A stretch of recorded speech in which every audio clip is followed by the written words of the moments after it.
ये वो बदतरीन शख्स है जो अपने असातिज़ा का गुस्ताख है, अपने उस्ताज़ों का गुस्ताख है। ये पहली मर्तबा नहीं कहा है कि नसीम सरकार इस्लाम से खारिज है। उससे पहले अपने उस्ताद मौलाना मोहम्मद अली जना को उसने कहा है कि ये वलदु ज़िना और हरामी। इससे पहले भी मैं उनसे सवालात कर चुका हूं और आज भी वो सारे सवालात उनके गले की हड्डी बने हुए हैं। मौलाना मोहम्मद अली जना का, मौलाना मोहम्मद अली जनाह का वलदु ज़िना होना भी तुम साबित नहीं कर सकते और नसीम सरकार का खारिज अल इस्लाम भी होना साबित नहीं कर सकते। अगर तुम साबित कर दोगे, मुंह मांगा इनाम आले रसूल तुमको देने के लिए तैयार है। से बोलो मेरे भाइयों, बहुत हो गया, बहुत हो गया। जहालत का इलाज आज हम यहां करेंगे। किसी जाहिल को अपना रहनुमा नहीं मानेंगे, किसी अनपढ़ को हम अपना रहनुमा नहीं मानेंगे। अब आले रसूल क्या बोलना चाहता है उसको समझ लो। मरकजी शख्सियत से मदीना मरकज है रसूल पाक की वजह से। जोर से बोलो। और जो रसूल पाक के इल्म का वारिस है अबू बकर, उसकी वजह से। उमर फारूक इल्म रसूल का वारिस, उस्मान गनी इल्म रसूल के वारिस, मौला अली इल्म रसूल का वारिस। उसकी वजह से मदीना मरकज है। कौन बदनसीब होगा जो कहेगा कि यजीद की वजह से मरकज है। हालांकि यजीद भी हुक्मरान रह चुका है, वो भी बादशाह रह चुका है। मदीना में भी उसने हुकूमत की है, मक्का में भी उसने हुकूमत की है। मगर मेरे भाइयों बोलो, अबू बकर तो इल्मे रसूल के वारिस हैं, उमर इल्मे रसूल के वारिस हैं, उस्मानो अली तो इल्मे रसूल के वारिस हैं, मगर यजीद वारिस नहीं है। इसलिए यजीद को हम मरकजी शख्सियत नहीं कह सकते, इसलिए यजीद की वजह से मदीना को मरकज नहीं कह सकते। इसलिए मेरे भाइयों, मेरे अजीजों, मुजाहिदे मिल्लत की वजह से धामनगर भी हमारा मरकज है, हमारा मरकज है। मगर ये धामनगर जो हमारा मरकज है किसकी वजह से है? जोर से बोलो, एक आवाज होके बोलो। मुजाहिदे मिल्लत की वजह से है। मुजाहिदे मिल्लत की वजह से मरकज हमारा धामनगर है। मरकजी शख्सियत से मरकज होता है। और जो बंदा कुरान शरीफ सही नहीं पढ़ता उसको मरकज कहिएगा। जो बंदा खुतबा भी सही नहीं पढ़ता उसको मरकज कहिएगा। जो बंदा इस्लाम और कुफ्र में फर्क नहीं जानता हो उसको मरकज कहिएगा। जो बंदा झूठ बोलता हो उसको मरकज कहिएगा। उलमा ने कहा है, मशाइख ने कहा है, ताजुल शरिया ने कहा है, झूठे हो तुम, दिखा दो कहां पर ताजुल शरिया ने कहा है कि नसीम सरकार इस्लाम से खारिज है।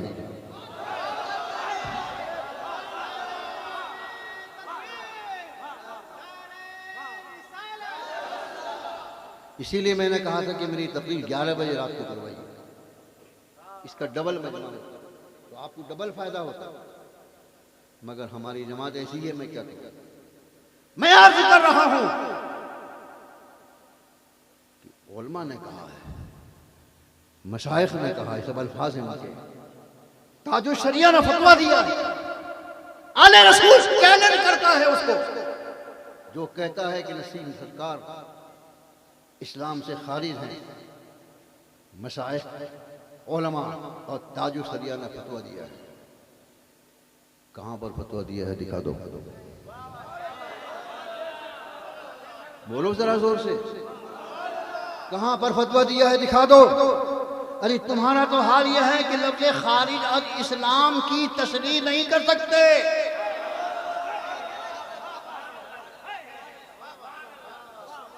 मैं आज आपको बात बता दूं, कभी नहीं बताया। मेरी आदत नहीं अपनी तारीफ करने की। और जिसने ये कहा है ना, वो भी मेरा शागिर्द है। मैंने उसको जामिया हबीबिया में मिरकात पढ़ाई है। मगर ये वो बदतरीन शख्स है जो अपने असातिज़ा का गुस्ताख है, अपने उस्ताज़ों का गुस्ताख है। ये पहली मर्तबा नहीं कहा है कि नसीम सरकार इस्लाम से खारिज है। उससे पहले अपने उस्ताद मौलाना मोहम्मद अली जना को उसने कहा है कि ये वलदु ज़िना और हरामी। इससे पहले भी मैं उनसे सवालात कर चुका हूं और आज भी वो सारे सवालात उनके गले की हड्डी बने हुए हैं। मौलाना मोहम्मद अली जना का, मौलाना मोहम्मद अली जनाह का वलदु ज़िना होना भी तुम साबित नहीं कर सकते और नसीम सरकार का खारिज और इस्लाम भी होना साबित नहीं कर सकते। अगर तुम साबित कर दोगे, मुंह मांगा इनाम आले रसूल तुमको देने के लिए तैयार है।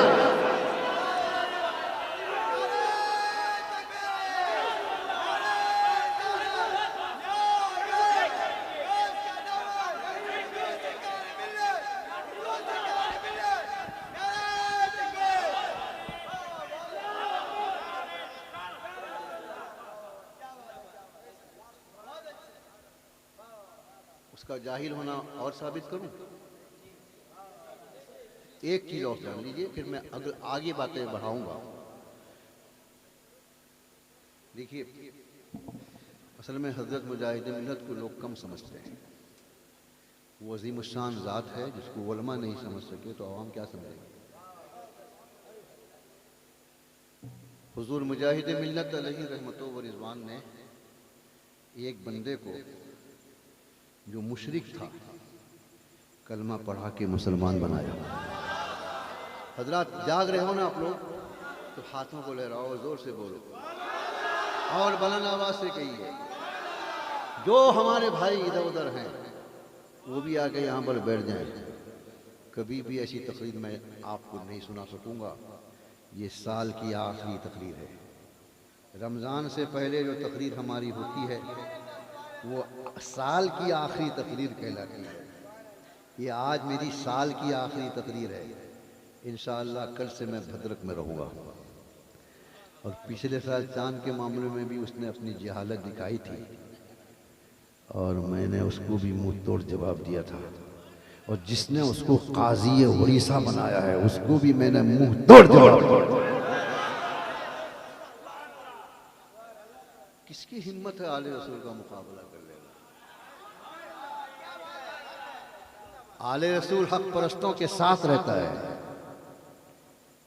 और इसी वजह से हर बातिल परस्त आले रसूल से डरता है, चाहे वो कितना बड़ा अल्लामा कहलाता हो। आले रसूल के सामने उसकी कोई हैसियत नहीं। चैलेंज भी किया तो आया नहीं लग गया, ना ये आया ना वो आया। आज भी चैलेंज है, साबित कर दो। हजरात, मुजाहिद मिल्लत ने एक मुशरिक को कलमा पढ़ाया, मुसलमान बनाया। सिर्फ यही नहीं बल्कि उससे इतना प्यार किया अव्वले रोज। हजरात जोर से बोलो सुभान अल्लाह। नहीं अगर समझोगे तो बहुत मुश्किल हो जाएगा मेरे लिए। मैं देखिए बीमार हूँ, खड़ा होकर तकरीर कर रहा हूँ। इसलिए कर रहा हूँ कि मैं हर एक को देखना चाहता हूँ तो वो किस अंदाज से सुन रहा है। मुजाहिद मिल्लत ने जिसको कलमा पढ़ाया, मौलाना समात फरमाई। ये जानते हैं कौन, ये कौन मौलाना है मालूम है? ये हजरत मौलाना मुफ्ती अब्दुल अजीज है, आपके जलेसर के रहने वाले हैं। और कितने मुल्ला इनके सामने पानी भरते हुए नजर आते हैं। कितनों ने क्या किया मगर इनके सामने उस बंदे के आने की मजाल नहीं है। अगर आएगा तो ये शेर अहले सुन्नत इमाम मोहम्मद रज़ा का शेर नर उसकी गर्दन मरोड़ देगा, मगर वो हाथों से नहीं दलीलों से मरोड़ देगा। किसकी हिम्मत है इसका मुकाबला कर ले? जब इनसे मुकाबला नहीं तो हम लोगों से क्या मुकाबला होगा?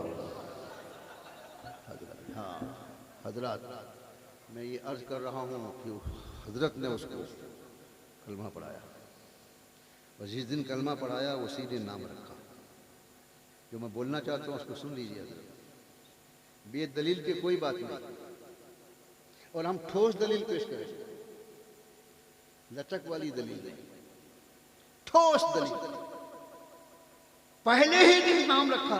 जब कलमा पढ़ा के मुसलमान बनाया जाता है उसी दिन ना नाम रखा जाता है, पहले ही दिन नाम रखा। तो इतना प्यार हो गया मुजाहिद मिल्लत को उससे कि पहले ही दिन इतना प्यार हुआ कि नाम भी रखा तो अपने नाम पर। मुजाहिद मिल्लत का नाम हबीबुर रहमान, जिसको कलमा पढ़ाया उसका नाम रखा अपने नाम पर आशिकुर रहमान।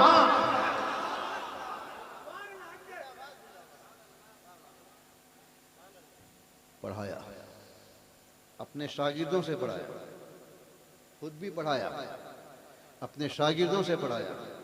बहुत बड़ा अल्लामा बनाया, बहुत बड़ा अल्लामा बनाया। इतना बड़ा मुफ्ती बनाया कि अपने जामिया का सदर मुफ्ती बनाया। और एक वक्त वो भी आया कि जब उसको समझ गए होंगे, उसको अल्लामा आशिकुर रहमान साहब के पास रखा पढ़ाने के लिए। अल्लामा ने उसको पढ़ाया, मगर ये ठीक से पढ़ा नहीं। लास्ट में उसको उसके बाप ने निकाल दिया, फैजुल उलूम में दाखिला करवाया जमशेदपुर में। वहाँ भी ठीक से पढ़ा नहीं, किसी तरह से दस्तार लेके आ गया। अल्लामा आशिकुर रहमान साहब को मुजाहिद मिल्लत ने खिलाफत मुतलका अता फरमाई, अपना बेटा बनाया, अपना खलीफा बनाया। जोर से बोलिए, इसके बाद का जुमला सुनिएगा, जोर से बोलिए सुभान अल्लाह। अपना खलीफा बनाया, अपना मुंह बोला बेटा बनाया। मगर अल्लामा आशिकुर रहमान को जाहिल ने कहा कि ये कुफ्र का नुत्फा है। मजहब बदल जाने से नुत्फा नहीं बदलता, इस गुस्ताख ने ऐसा कहा। इस पर मैं इससे पहले ही बोल चुका हूं कि अल्लामा आशिकुर रहमान साहब की इस मामले में क्या खुसूसियत है। हजरत उमर का बाप भी मुशरिक था, जिसका नाम खत्ताब है, पूछो इन उलमा से। हजरत उस्मान का बाप भी मुशरिक था, जिसका नाम अफ़्फ़ान है। लेकिन सिद्दीक़ अकबर के बाद हजरत उमर से बढ़कर कोई फजीलत वाला नहीं। हजरत मेरे पास वक्त नहीं है और मैं ज्यादा देर तक बोल भी नहीं सकता। हजरत फारूक आज़म से बढ़कर सिद्दीक़ अकबर के बाद तमाम उम्मतों में फजीलत वाला कोई नहीं है। तेरे अंदर हिम्मत है, तू कोई तूने वाकई अपनी माँ का दूध पिया है? क्या तू अपने बाप के सही नुस्खे से है जो ये बोल देगा कि हजरत उमर सहाबी हो गए, मजहब बदल दिया, मगर मजहब बदलने की वजह से उनका नुत्फा नहीं बदला, वो भी काफिर का नुत्फा है? अगर बोलेगा तो कसम खुदा की हलाकत की अभी कार में डुबा दिया जाए। गुस्ताख, बेअदब, जाहिल, गंवार गुस्ताखी करता है। आले रसूल बोलता है तो बोलता है, जगह जगह जाके मीटिंग करता है कि आले रसूल मेरे पीछे लग गया है।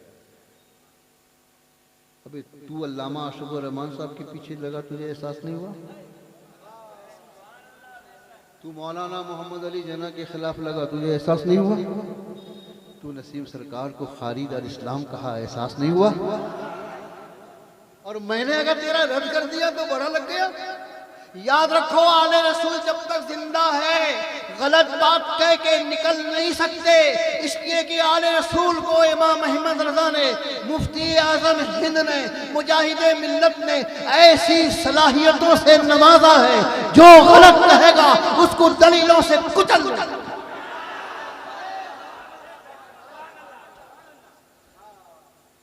एक मौलवी आया था, समझे, एक मौलवी आया था, फालतू बात कह के लोगों से वाहवाही लुट के चला गया। नाम नहीं बताऊंगा। आया था, वो आया था, अगला वो आया था, कटक इलाके में कहीं शायद जलसा था, हाँ, बिहारपुर। वहाँ आया, उल्टा पुल्टा बोल के चला गया। उसने सोचा कि मैंने बहुत बड़ा तीर मार लिया। वो क्या बोला मालूम है? ये जो फैसला हुआ है, इस फैसले में बरेली के कायदे मिल्लत अल्लामा असजद रजा साहब का दस्तखत नहीं है, लिहाजा ये बरेली का फतवा नहीं कहा जाएगा। उसने कहा कि ताजुश शरिया के ज़माने में बरेली का फतवा वही कहलाता था जिसमें उनका दस्तखत होता था। आज बरेली का फतवा वही कहलाएगा जिसमें कायदे मिल्लत का दस्तखत होगा, उनके साहिबजादे का दस्तखत होगा।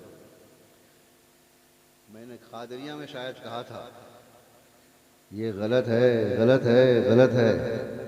आप लोग भी 1000 मरतबा बोलो गलत है, तब भी उसके गलत होने का सही ऐलान नहीं हो पाएगा। बोलो जोर से, गलत है। मुझ पर भरोसा करो, मैं हमेशा हिदायत की बातें करता हूं, गुमराही की बातें नहीं करता। अल्लाह ने मुझे हादी बनाया है और आपको हिदायत देने के लिए पैदा किया है। मैंने कहा था कि गलत है, गलत है, गलत है। सही क्या है वो भी मैंने बताया था। हमने बताया था कि सही ये है कि आला हजरत के फतवे के मुताबिक, फतावा रज़विया के मुताबिक, मसलके आला हजरत के मुताबिक अगर कोई भी फतवा है वो बरेली का फतवा है। हजरत जोर से जरा बोलो, क्या दीवानगी है तुम्हारे अंदर? वो बरेली का फतवा है, वो बरेली का फतवा है। चाहे भद्रक का फतवा हो, चाहे भद्रक का लिखा हुआ फतवा हो, चाहे जलेश्वर का लिखा हुआ फतवा हो, उड़ीसा के किसी दूसरे खित्ते का लिखा हुआ फतवा हो, बंगाल का, झारखंड का, बिहार के किसी आलिम का फतवा हो, यूपी के किसी आलिम का फतवा हो, अगर वो आला हजरत की किताबों के मुताबिक है तो कसम खुदा की वही बरेली का फतवा है। जरा जोर से बोलो, है कोई माई का लाल जो मुझे चैलेंज कर दे? हम तुमको चैलेंज करते हैं, आओ अपनी हक्कानियत साबित कर दो। नानी मर जाएगी, दूध के दांत झड़ जाएंगे, मगर साबित नहीं कर सकते, आमना सामना नहीं कर सकते। इतना मकरूह चेहरा है कि इस रोशन चेहरे के सामने कौन आ सकता है? ये ताल्ली नहीं है, शुक्राने नेमत है। हजरत, फिर मैंने उलट के कहा, फिर से इस जुमले को मैं दोहराता हूं। इमाम अहमद रजा के फतावे की रोशनी में जो फतवा होगा, उनके मसलक के मुताबिक जो फतवा होगा, दुनिया के किसी भी खित्ते का मुफ्ती लिखेगा, हम उसको आला हजरत का फतवा कहेंगे, उसको बरेली का फतवा कहेंगे। और अगर कोई मसलक से हटकर, फतावा रज़विया से हट करके कोई फतवा लिखेगा, चाहे वो बरेली का मुफ्ती होगा तब भी वो बरेली का फतवा नहीं होगा। चाहे आला हजरत के खानदान का कोई मुफ्ती लिखेगा, वो भी बरेली का फतवा नहीं होगा। बरेली का फतवा वही होगा जो उनके मसलक के मुताबिक होगा। तायीद करते हैं कि नहीं आप लोग? हाथों को लहरा के आप लोग भी तायीद कीजिए। लाइव हो रहा है, मेरी तकरीर टेप हो रही है। जैसे मैं यहां बोलता हूं, जरूरत पड़ेगी तो बरेली में भी बोलूंगा। अरे बरेली तो हमारा है, हमारा। तुमको क्या मालूम आले रसूल बरेली का कैसा वफादार है? तुम लोग ताजुश शरिया के बहुत मानने वाले हो। ये लोग बोलते हैं कि ताजुश शरिया के हम लोग बहुत मानने वाले हैं। ताजुश शरिया, ताजुश शरिया, ताजुश शरिया कहते कहते झूमते झूमते क्या कहना है, सांस नहीं रुकती है। लेकिन तुम क्या ताजु शरिया के मानने वाले हो गए? मानने वाला तो आले रसूल है।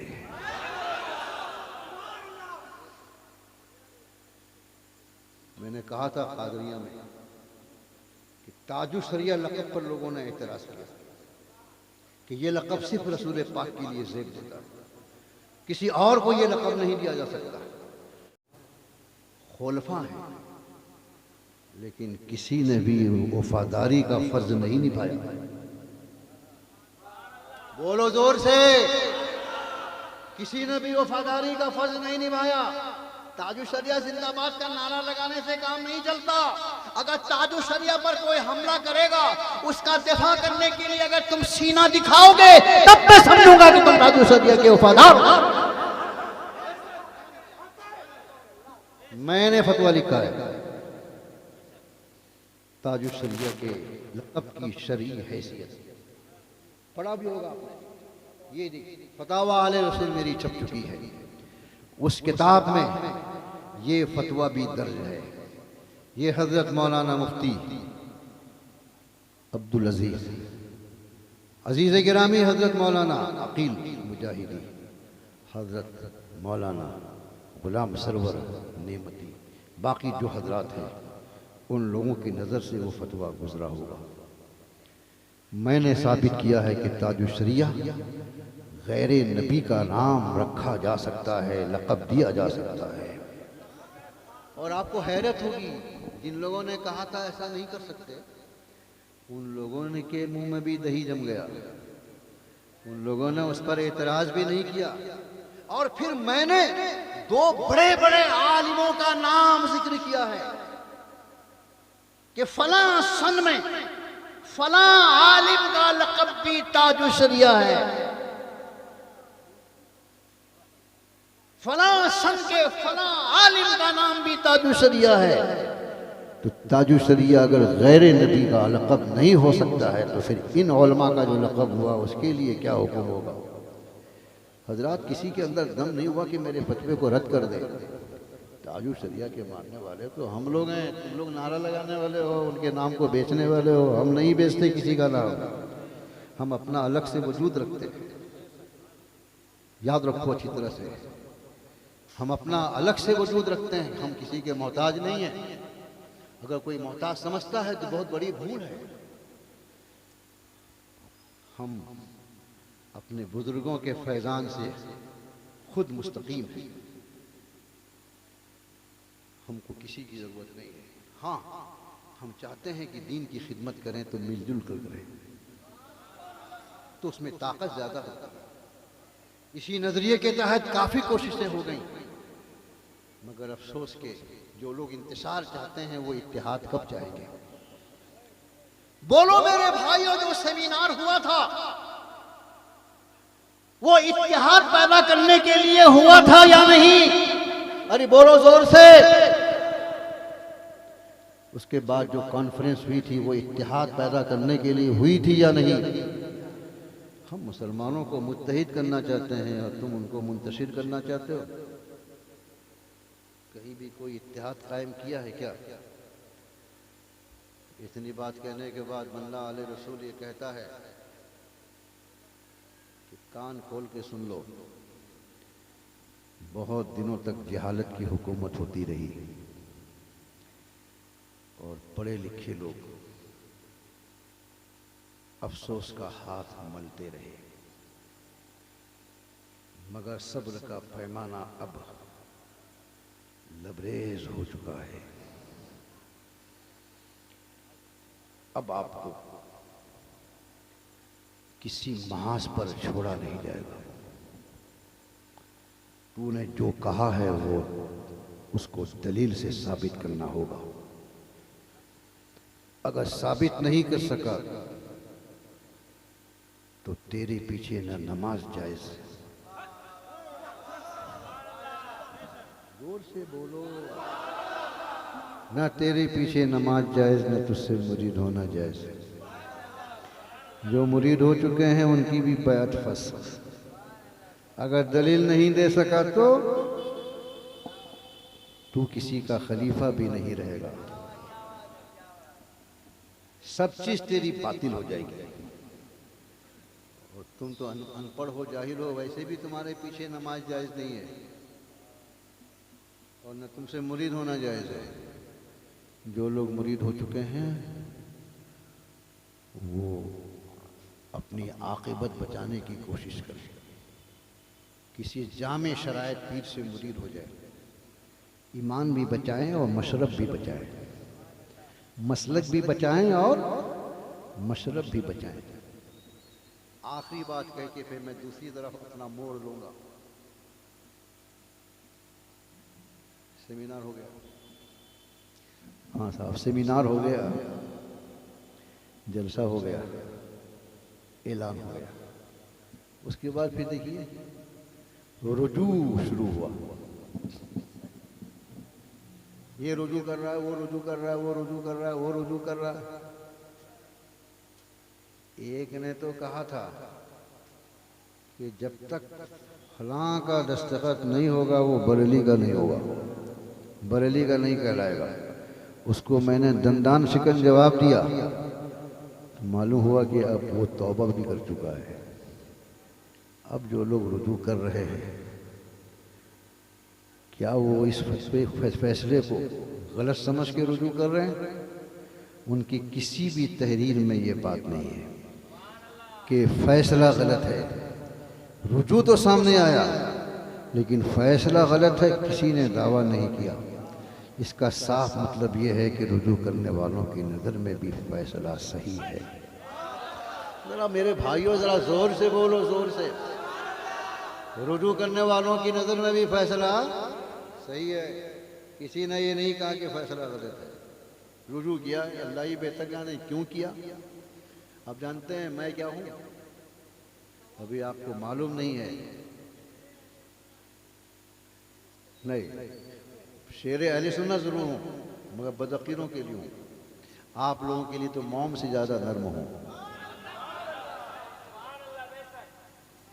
और यही इस्लाम की शान है, मुसलमानों की शान है। अशिद्दाउ अलल कुफ़ार रुहमाउ बैनहुम, काफिरों पर सख्त रहो, मुसलमानों पर नर्म। हजरात, रुजू का सिलसिला जारी। पता नहीं किस मजबूरी की वजह से रुजू हुआ, लेकिन किसी रुजू करने वाले ने फैसले को गलत नहीं कहा। इस पर मैंने ये नतीजा बरामद किया कि इनकी नज़र में भी फैसला गलत नहीं है। बात समझ में आई? इनकी नज़र में भी फैसला, जोर से बोलिए, फैसला गलत नहीं है। और फिर मैं दूसरी बात कह देता हूं, सुन लीजिए, दो जुमला है। फैसला जब शरई होता है, मौलाना अकीली मुजाहिदी साहब मेरी तरफ मुलाजा फरमाइए, मुझे देखिए। फैसला अगर सही है, जो फैसला शरई होता है, अरे उसूल बोल रहा है और डंके की चोट पर बोल रहा है। हम कानों पे बोलने के आदी नहीं हैं, मैदानों में बोलने के आदी हैं। हमारा मजहब कान वाला नहीं, मैदान वाला है। हम इमाम अहमद रज़ा के कछार के शेर हैं। मुझको आला हजरत के मानने वाले शेर अहले सुन्नत कहते हैं। हम बोल रहे हैं शरीफ फैसला। दो जुमला बोलूंगा, मौलाना गुलाम सरवर साहब दो जुमला सुन लीजिए। शरीफ फैसला किसी की तस्दीक और दस्तखत का मोहताज नहीं। बोलो जोर से। और अगला जुमला सुन लीजिए। शरीफ फैसला किसी के रुजू करने से फैसला गलत फैसला नहीं हो सकता। जो फैसला कर दिया गया है वही फैसला शरई है, वही फैसला सही है, उसी पर अमल कीजिए। अगर कोई बोले तो सिर्फ एक बात कह दीजिएगा, बैठिए, आले रसूल को बुलाते हैं।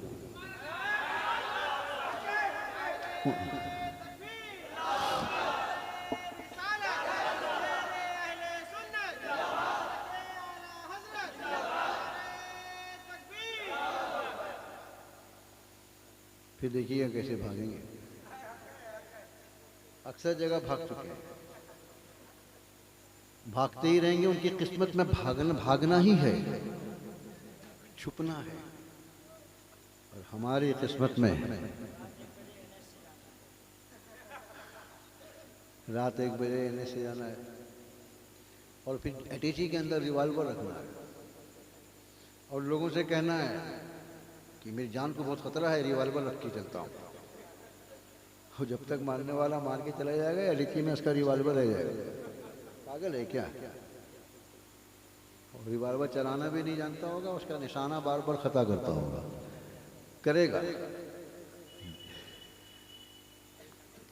नहीं। हम गैर जिम्मेदाराना बात नहीं कहेंगे। उसका निशाना बहुत खता करेगा। क्यों मालूम है?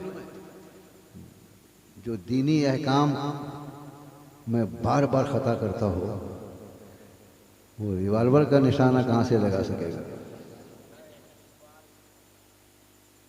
इसलिए मेरे भाइयों, मेरे अजीजों, जो फैसला हो गया है वो शरीफ फैसला है, उसी पर अमल करो। इत्तेहाद के साथ रहो, एकजहती के साथ रहो, प्यार और मोहब्बत के साथ रहो। और जो फैसला हो गया है हजरत, वो फैसला हमारे लिए सबसे बड़ी दलील है। उसमें कोई चूं चेरा की गुंजाइश नहीं है। जिसमें चूं और चेरा की गुंजाइश हो, उसको दलील के तौर पर पेश करने की जरूरत नहीं। इसमें कोई चूं और चेरा की गुंजाइश नहीं है और कोई भी इस फैसले को चैलेंज नहीं कर सकता है। सुना है कि कुछ लोग गए थे, एक मुल्ला जी को गए थे जलेसर के बरेली। वहाँ जाके बहुत सारे उलमा से मिले।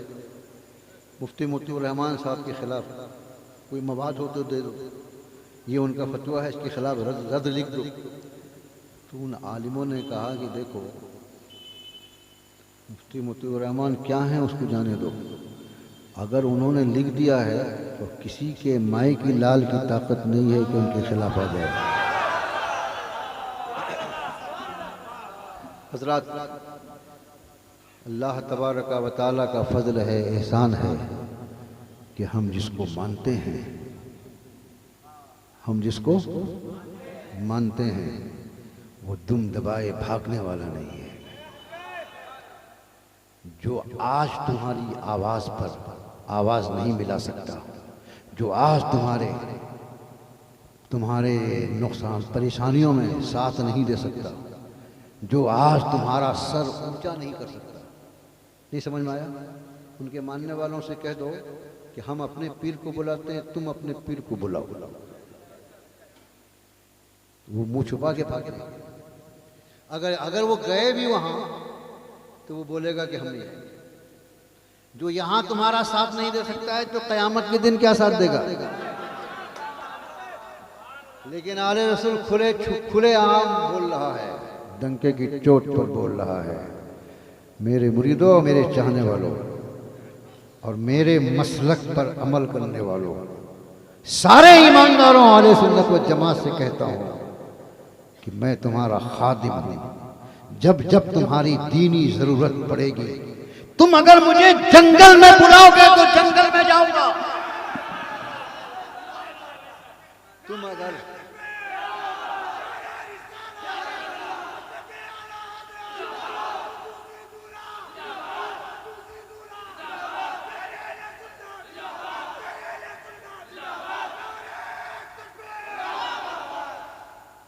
मैं तुमको रुस्वा होने नहीं दूंगा, तुमको जलील होने नहीं दूंगा, तुमको शर्मिंदा होने नहीं दूंगा। मैं तुम्हारी आवाज पर आवाज मिलाऊंगा, हर कीमत पर आकर तुम्हारे सर को ऊंचा करूंगा। और वो तो सर झुकता है, उसका भी सर झुका हुआ है और तुम्हारे सरों को भी झुका रहा है। फिर भी तुमको एहसास नहीं है कि अगर उसके पास दलील होती तो सामने आता कि नहीं आता? अब आखिरी बात सुन लो, बहुत देर हो गई और काफ़ी लंबी तकरीर हो गई है ना, लेकिन काम की बातें हुई। हम चाहते थे कि सारे लोग इन बातों को सुन लेते, मगर आखिर वक्त में सब लोग रहते नहीं। देखिए कमेटी के लोगों का क्या हाल है, वो है यहाँ पे? कहाँ? सोनू है? क्यों नहीं है? हमको बुला के भाग गया है। तू वहां गया जाएगा, यहाँ पर वो हमको देखेगा, हम उसको देखेंगे, तब न बातों में वजन पैदा होगी। हजरत आखिरी बात मैं कह देता हूँ, जिस बात को मैंने दोहरा दिया था, जिस बात को मैंने कहा था कादरिया में, इस बात को मैंने कादरिया में कह दिया था। लोग कहते हैं ना बरेली बरेली बरेली बरेली बरेली, यकीनन हम बरेली शरीफ के मानने वाले हैं और हमको कायदे मिल्लत अल्लामा असजद रजा से भी कोई बैर नहीं है और न हम उन पर कोई एतराज करते हैं। चलिए, एक सेमिनार हो गया, फैसला हो गया, एक कॉन्फ्रेंस हो गई, फैसला पढ़ के सुना दिया गया। अगर इस फैसले में कोई कमी रह गई है, तहकीक का दरवाजा खुला हुआ है, आइए दोबारा तहकीक कर लीजिए। जरा जोर से बोलो मेरे भाइयों, आइए दोबारा तहकीक कर लीजिए। इसी जले सर की सरजमीन पर जहां पर सेमिनार हुआ था, उसी मकाम पर दूसरा सेमिनार मुनक़िद कर लीजिए। बोलते रहिए ताकि मालूम हो कि आपका पूरा पूरा सपोर्ट मुझे हासिल है। अब सोने का वक्त नहीं रहा, जाग जाओ। जागना है जाग ले अफलाक के साए तले, हश्र तक सोता रहेगा खाक के साए तले। एक आवाज होके बोलिए, आने वाले जुमलों को सुन लीजिए। सुभान अल्लाह, और जोर से अब सुन लीजिए, और एक मरतबा सेमिनार कर लीजिए। मगर कहां करेंगे? जहां पर इससे पहले सेमिनार हुआ था, उसी मकाम पर दूसरा सेमिनार होगा, आपकी सरपरस्ती में होगा। अरे बोलो सुभान अल्लाह। क्यों मौलाना? आपकी सरपरस्ती में होगा। बरेली के रहने वाले हैं ना, पैगाम पहुंचा दीजिएगा। बरेली शरीफ में इस्लाम नाम है आपका, निजामी हैं आप, नीडर होकर पैगाम पहुंचाइए कि आल रसूल ने उड़ीसा की सरजमीन पर ऐसा कहा। दूसरा सेमिनार कर लीजिए, आपकी सरपरस्ती में सेमिनार हो, हमें मंजूर है। दूसरी बार तहकीक हो, हमें मंजूर है। अकेले नहीं, आप अपने नायब को भी बुला लीजिए। मौलाना जियाउल मुस्तफा साहब को बुला लीजिए, साथ में ले लीजिए, हमें मंजूर है। बोलते रहिएगा सुभान अल्लाह। अभी कितनी मर्तबा आपको मंजूर है मंजूर है मंजूर है आएगा, है ना? आपकी सरपरस्ती में होगा, हमें बोलो, अपने नायब को बुला लीजिए, हमें। और आपके नायब ने उड़ीसा में जिसको बड़ा काजी बनाया है, उसको भी बुला लीजिए, हमें बोलो, हमें मंजूर है। और भी दिगर उलमा इकराम को ले लीजिए, हमें बोलते रहिएगा, हमें मंजूर है। जिसको चाहे रख लीजिए, हमें मंजूर है। मगर आपको भी चंद बातें मंजूर करनी होंगी। पहली बात तो यह है कि पिछले सेमिनार में जितने उलमा और मुफ्तियान किराम तशरीफ लाए, उन सबको दावत देनी होगी।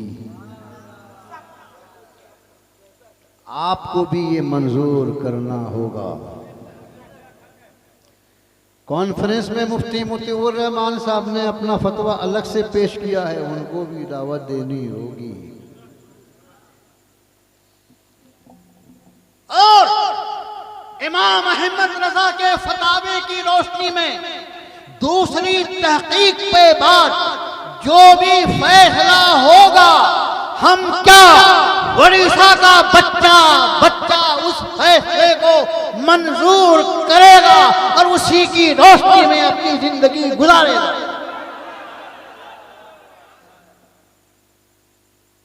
अगर मैं आपको ये नहीं कहता हूं कि आपको ये सब करना होगा, कोई आप पर जबर नहीं है, क्योंकि आप ताजुश शरिया के साहिबजादे हैं, इसलिए हम आपकी बारगाह में गुजारिश करते हैं, दरवाजा ये तहकीक खुला हुआ है, दोबारा तहकीक कर लीजिए। जो तहकीक सामने आएगी हमारे लिए वाजिबुल अमल होगा। हम तो इत्तेहाद की दावत देते हैं। हम उड़ीसा के मुसलमानों को एक देखना चाहते हैं। सब लोग आला हजरत जिंदाबाद का नारा लगाने वाले हैं, मसलके आला हजरत जिंदाबाद का नारा लगाने वाले हैं। उर्से आला हजरत के मौके पर हर जगह उनके उर्स की तकरीबात मनाने वाले हैं। मुजाहिद मिल्लत जिंदाबाद का नारा लगाने वाले हैं। हम इनको एक करके जिंदगी गुजारना चाहते हैं। अब लोग एक हो रहे हैं, खुदा के लिए मुंतशिर कोई ना करे, इन लोगों को जुदा कोई ना करे। तहकीक का दरवाज़ा खुला हुआ है, तहकीक कर लीजिए। जब सबको दावत देंगे तो मुझे भी दावत मिलेगी। कोई आए ना आए, आले रसूल आएगा।